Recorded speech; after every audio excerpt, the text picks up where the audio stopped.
Dr. William Stark was born in 1740. Stark, who modestly described himself in writing as, quote, 6 foot tall, fit and handsome, studied medicine at the University of Leiden in the Netherlands and emerged with a fervour for scientific vigour that would prove catastrophic. In Stark's time, the body was viewed as a machine which burnt fuel. They knew, of course, that food was essential to life, and if you didn't eat, that you would starve and die. But beyond that, common wisdom was that it didn't really matter what you ate or what the fuel actually was. But Stark, as he always did, thought differently. He believed that some foods might be good for human health, while others were bad. An idea that to us seems so clear today, but was quite outrageous in his time.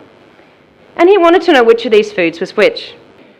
As a man of the Enlightenment, Stark believed in experimentation over theorising, and he relished the opportunity to live, breathe, and vomit his own science.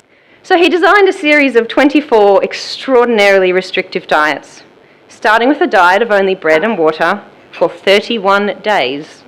He would add or remove various foods and subject himself to each horrid combination for a month at a time. In doing so, he became the first person to systematically study the effects of different foods on a human being. Seems reasonable and systematic. In truth, it was utterly insane. On June 12, 1769, Stark began his experiment with a delicious meal of bread and water.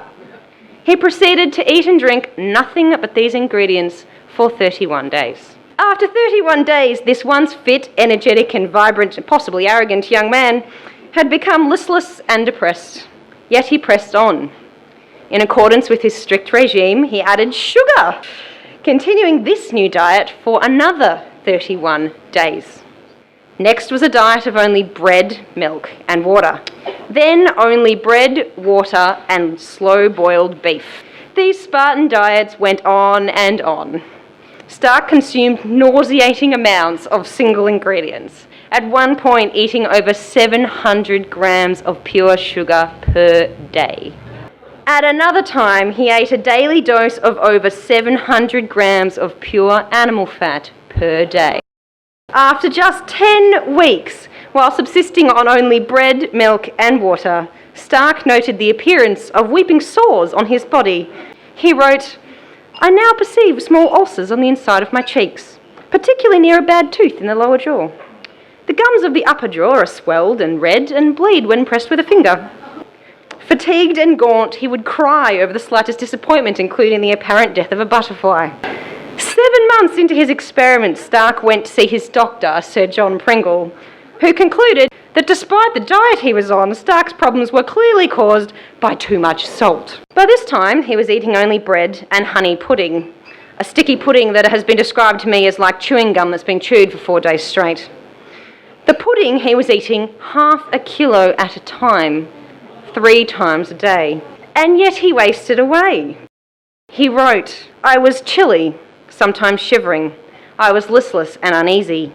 Though the uneasiness was chiefly in my bowels," surprise, "I had not the smallest appetite for food." After 9 months, Stark had finally realised that his symptoms were indicative of scurvy, which in his time killed scores of people without known cause.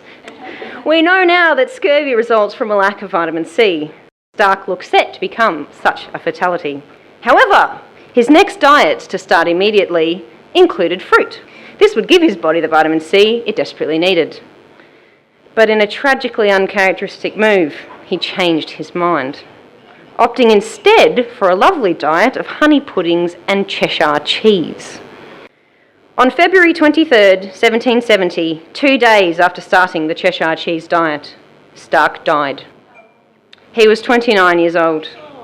His decision to choose cheese over fruit proved fatal. Nobody at the time had the slightest clue about the existence of vitamins. Sadly, it was another century before another self-experimenter made the intellectual leap of connecting vitamins to health.